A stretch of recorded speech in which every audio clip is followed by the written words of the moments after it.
From the Kohl Center in Madison, it's Todd Milewski from the State Journal with the wrap-up of a 1-1 tie between the Badgers and Clarkson here on November 26th, 2021. Yes, there are still ties in hockey, and no, the Badgers were not happy about that tonight. Get into that in a minute, but first off, happy Thanksgiving to everyone a day late.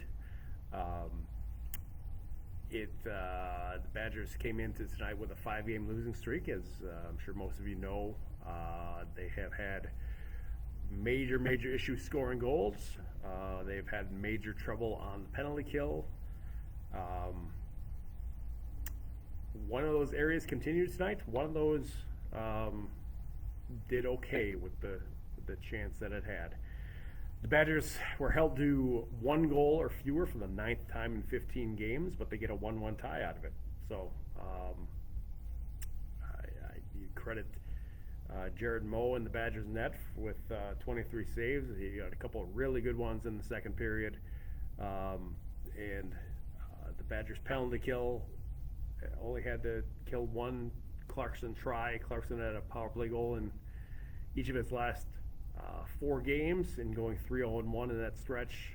But Badgers were able to hold the Golden Knights off the board on that second period power play try. At that point, kept the game 0-0, and that's any step is towards not giving up power play goals is a good one for the Badgers at this point. So I'll take that, even though there was a really good try that Jared Moe had to make a save on, going from his, I believe, left to right on a pass across the crease. Seen that before. He was able to get his pads on it, though, and it looked like, I believe, I have it in my notes here somewhere. Yeah, Luke Santerno was the one who one-timed it. He got the puck a little bit too far to the right, it appeared, and kind of shot back into Moe's pads, helped him out a little bit, but still a good slide and the save there for Moe to keep it scoreless at that point. Clarkson went ahead in the third on a Nick Campoli goal, but Tarek Baker scored late in the third for the Badgers to send it to overtime, and had a really good chance to win it in overtime on an end-to-end rush through 2 defenders, got to the net, but looked like he lost the puck off of his stick just as he was trying to make a finishing move, which is a little bit of the story of the season. Badgers get those chances, they just can't finish. And tonight it meant the difference between an overtime victory and a tie. So let's get to that part of it. Yes, you can tie in college hockey. Non-conference games cannot go to shootouts. So once they get to 65 minutes, you play the 60 minutes, then you play 5 minutes of 3-on-3. If it's still tied after that, game's over. Fans did not seem to be aware of that, because in the past, going back a couple of years, yes, the game would have been finished as a tie after 65 minutes, but the teams would have played a shootout just, for the fun of it. NCAA shut that down a couple of years ago. I believe this was the first time, I'm pretty sure of it, this is the first time since then that a game has gotten to this point, through 65 minutes in a non-conference game and ended at a tie. Tony Granato, not a fan of the policy. It says it's time that the NCAA wakes up. It's 2021 now. It's not back in the 50s and 60s when there was those shootouts. Okay, it goes a little bit deeper than that, I think. This is entertainment. This is college hockey. The kids want to play. The kids want to do shootouts, and then the game ends. It's just not right. So, Badgers, Jared Moe said he thought they were going to a shootout. He's getting his water bottle and moving to the other end, but nope, nothing doing on that tonight. Let me get into a couple of the comments, questions, and things like that I'm seeing here so far. Tanner says they look very tired in the third. Yeah, I think they were putting in a pretty good effort to that point. There were a few turnovers and mistakes in the D zone that I think I know they would like to clean up. But all in all, they stood up to a pretty, a bigger team in ways that we haven't seen the Badgers stand up to bigger teams this season. And I think that probably did wear on them. You're probably right, Tanner, in the third period. Matthew says, big injury concerns on defense. Any updates on Kerr? Concerned if next man up is Shea Donovan. Okay, here's what I can tell you. Badgers started the season with 10 defensemen. Mike Vorlicki out. Long-term hip surgery, not in consideration for coming back soon. Jake Martin, non-COVID illness before last, or 10 days ago, something like that. Not available. They learned in the last 2 days that, let's see, Corson Kuhlman's was not in practice Thursday, non-COVID illness. And then Shea Donovan was not available at the morning skate this morning, non-COVID illness, I believe.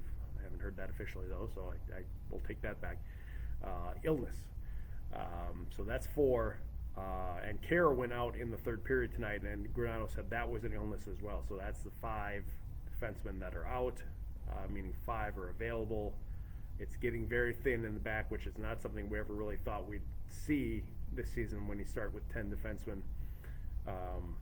Obviously, there's, you're right. Shea Donovan is the 10th defenseman of 10. I don't know. Granado was unsure of anyone's availability of the recently ill players. I think Martin is definitely out for a while still with his illness. And the other 3, unsure what their status is for Saturday night's game. But it does appear that it will be a small group of defensemen. And credit to them for playing all in all pretty well tonight, I thought. Again, some hiccups, things they'll want to clean up. But it's, they're at a point this season where they need to start getting results. This wasn't a win. It wasn't a loss either, though. So it's one of those where, the Badgers really come out of here feeling that great. Yeah, sure, it was something. They felt like they probably would have gotten something more had they kept playing. But that's not the way it turned out tonight. Tanner says, not trying to look too far ahead, but do you see big changes in the offseason if things don't change for the Badgers? I think that's a fair thing to look towards. I don't know.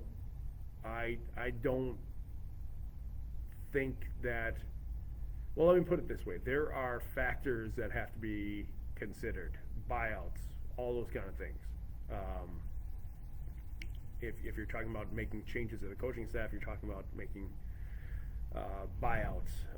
Granado is signed through 2025. I believe Osiki is the same year, and Strobolis through 2024. You have to be committed to do that. Committed to it. Starting over. Oh, there goes my light. No, so much for that. You have to be committed to starting over to be able to do that. And I think that there's a, let's see where this goes from here. If it gets significantly worse, I think you're starting to get into that territory. I think back to the 4-26-5 season in 2014-15.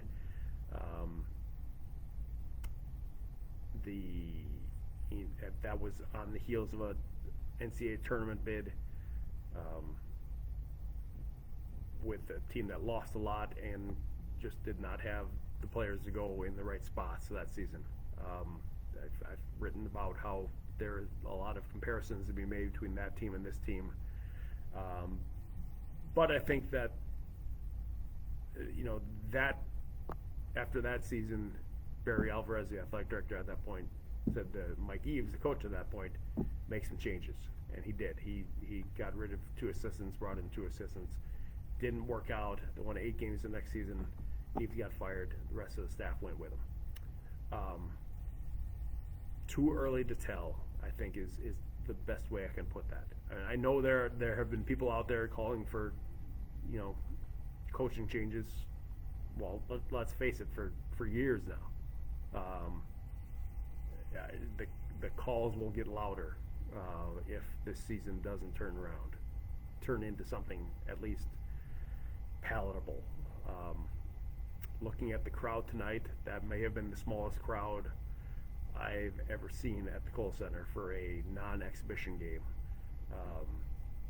And that people who are saying on Twitter that kind of thing means something are right. How much does it mean? That's what I don't have a great idea of yet. At some point, I will ask Chris McIntosh about that, given the chance to do so. And we'll. I don't know that will give us a lot of information, but we'll find out. Not a lot more I can tell you here tonight on November 26th with, how many more games are there in the season? 19 at least? Well, 21 at least, counting the minimum in the playoffs. Doing that right? Yeah, I think so. It's a bit of an unknown there. Tanner asked, does Chris go to the games? Just wondering. I haven't seen him, but that doesn't mean he doesn't go. I don't, he doesn't stop by the press box, let's put it that way, if he has. He also relies upon, and this is for every sport, he relies upon the advice and counsel of the associate athletic directors who work with the individual sports. That's Jason King for men's and women's hockey. I think that recommendations come from that direction. Lydia says it's hard to want to go when the band isn't there. It was a weird setting tonight. No current band, no alumni band. It was all the canned music, and at some points was a little bit too loud. It's my old ears, I'm sure, having a problem with that. But this is one of those ones that feels like even though it's the day after Thanksgiving, students, there was about 4 rows of students that were here. It feels like one that's like, this is one we have to remember in terms of how small the crowd was here, in terms of what the interest level is right now for Badgers men's hockey. So I'm going to leave you on that. It's once again a 1-1 tie between the Badgers and Clarkson here on Friday, and we'll be back after Saturday night's game, which is a 6 o'clock start on Valley Sports Wisconsin, the regular channel, on Saturday night. And we'll be back after that one to wrap things up for the weekend. So thanks for joining me. Make sure you check out the story on madison.com and in Saturday's State Journal, or both, please. And we'll talk to you tomorrow night. Have a good night, everyone.